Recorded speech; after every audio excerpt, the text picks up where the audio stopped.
कैसे रहता है कि उनका रिजल्ट एक्सपेक्टेशन जो है काफ़ी अच्छा रहता है, बट कुछ स्टेप्स फॉलो करने पड़ते हैं आपको, कि कुछ प्रिकॉशंस लेने पड़ते हैं ट्रांसप्लांट के टाइम पे, ट्रांसप्लांट के पहले, ताकि आपको अच्छे रिजल्ट मिले।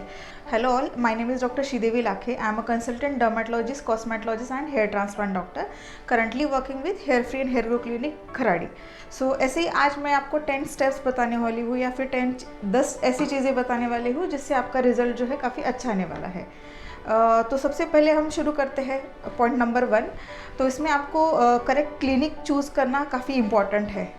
जैसे कि जिस क्लिनिक पे प्रॉपर आपके डर्मेटोलॉजिस्ट हो, कॉस्मेटोलॉजिस्ट हो, या फिर प्लास्टिक सर्जन हो जो आप हेयर ट्रांसप्लांट ऑपरेट करते हो, ऐसे वाले क्लिनिक चूज़ करना जहाँ पे कंटिन्यूस आपको मेडिकल रिलेटेड जो भी सपोर्ट है वो अच्छे से रहे। सेकंड है कि आपको जो भी प्री रिक्विजिट्स बताए गए हैं इस पर्टिकुलर सेंटर से जहाँ पे आपका हेयर ट्रांसप्लांट होने वाला है, उसमें आपके ब्लड टेस्ट हो, ईसीजी हो, या फिर फिटनेस सर्टिफिकेट हो, तो ये प्री रिक्विजिट करवा लेने हैं ताकि आपको ट्रांसप्लांट के टाइम पे या फिर पोस्ट ट्रांसप्लांट कोई कॉम्प्लिकेशंस ना हो। थर्ड पॉइंट है, आपके जो भी ऑपरेटिंग डॉक्टर है उनके साथ आपका ट्रांसप्लांट के पहले कंसल्टेशन होना काफ़ी ज़रूरी है। जैसे कि उस कंसल्टेशन के टाइम पे आपका एक अप्रोक्सीमेट रिक्वायरमेंट जो है वो आपको पता चल जाता है। आप उसी कंसल्टेशन के दौरान आपकी स्कैल्प की कंडीशन डॉक्टर को इन्फॉर्म कर सकते हो। आपकी अगर प्रायर कुछ मेडिकल रिलेटेड हिस्ट्री है तो वो आपके डॉक्टर को एक्सप्लेन कर सकते हो। कुछ डूज़ एंड डोंट्स आते हैं प्रायर टू ट्रांसप्लांट, जो फोर्थ पॉइंट है। तो उसमें आपके ट्रांसप्लांट के पहले कुछ चीज़ें आपको स्किप करनी रहती है, कुछ चीज़ें आपको फॉलो करनी रहती है, वो आपको प्रॉपर फॉलो कर। फिफ्थ पॉइंट आता है, प्रोसीजर के दिन पेशेंट रिलैक्स होना चाहिए, क्योंकि बहुत टाइम पे ऐसे देखा जाता है कि काफ़ी एग्जर्शन करके पेशेंट यहाँ पे आता है, फिर यहाँ पे आने के बाद पेशेंट के कुछ डाउट्स रहते हैं, सेंटर सही चूज़ किया है कि नहीं, पेन क्या रहता है, ट्रांसप्लांट के बाद रिजल्ट कैसे रहेगा। तो ये सारी क्वेरीज आप ट्रांसप्लांट के पहले आपके डॉक्टर के साथ जब भी कंसल्टेशन लोगे तो उसी टाइम पे आप क्लियर कर पाते हो। और पेन पार्ट का जो भी है तो वो आप आपके डॉक्टर को इन्फॉर्म करके लोकल एनेस्थेटिक स्प्रे या फिर जेल रहते हैं वो अप्लाई कर सकते हो। 6 पॉइंट पे आता है आपका जो भी पोस्ट ट्रांसप्लांट प्रिकॉशंस है, जैसे कि डोनर एरिया क्लीनिंग है, इम्प्लांटेड एरिया क्लीनिंग, कैसे उसका हाइजीनिक क्लीनिंग करना है, ट्रैवल के टाइम पे क्या क्या प्रिकॉशंस लेने हैं ताकि कोई डैमेज ना हो, क्योंकि फर्स्ट 2 से 3 दिन में आपका डोनर एरिया, इम्प्लांटेड एरिया काफ़ी रॉ रहता है, उसी टाइम पे मिसहैप होने के चांसेस रहते हैं।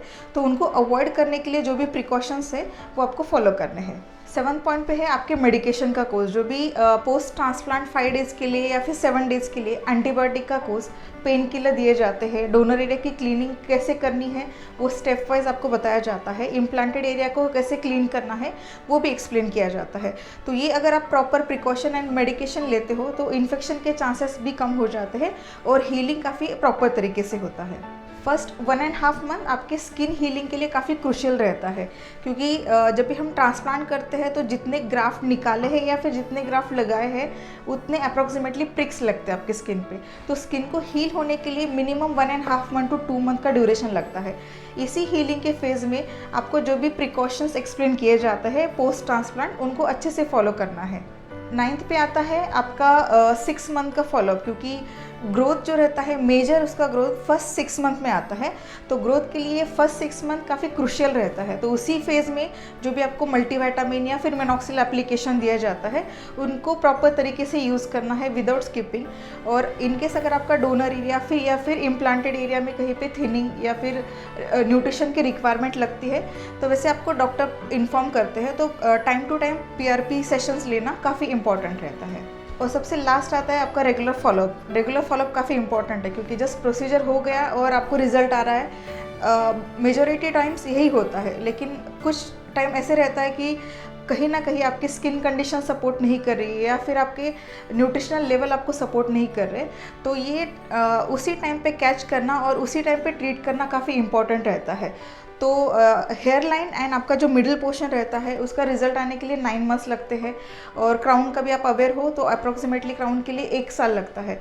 तो इस दौरान हर मंथ में आप आपके ऑपरेटिंग डॉक्टर के साथ अगर फॉलोअप लेते हो, उनको आप दिए गए जो भी एंगल उन्होंने बताया है उस पैटर्न में आप उनके साथ फ़ोटो शेयर करते हो, तो डॉक्टर के लिए ईजी रहेगा टाइम टू टाइम फॉलो रखना और उसी टाइम पे जो भी एडेड ट्रीटमेंट्स है या फिर कुछ डिडक्ट करना है वो आपको डॉक्टर इन्फॉर्म करेंगे। आज हमने देखा कि ये 10 स्टेप्स है, 10 चीज़ें ऐसी है जिनको आप प्रॉपर तरीके से अगर फॉलो करोगे तो काफ़ी अच्छे हेयर ट्रांसप्लांट का रिजल्ट मिल सकता है।